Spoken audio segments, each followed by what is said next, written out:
Lalpange ka fakyan wam ka tizwal chi Fakpuber anisi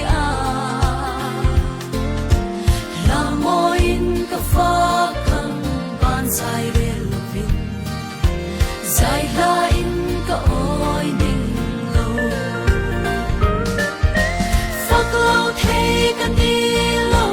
Lam lo thay ka nilo Lalpa fak anwam ber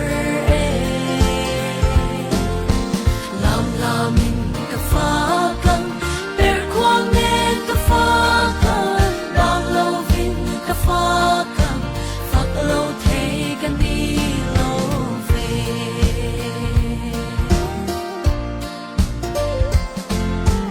Leilal te tan hian lal ro pui ber ni Pathian te pathian ani Lal ro pui ani hian kin ni ani lo Cha tuanin alal reng mang Fak lo thay ka ni lo Lam lo thay ka ni lo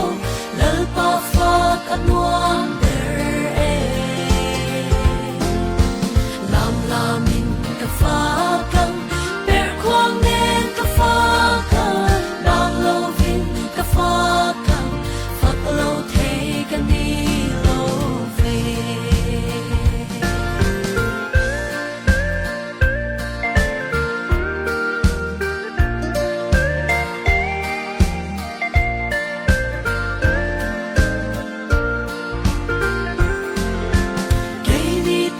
na chat na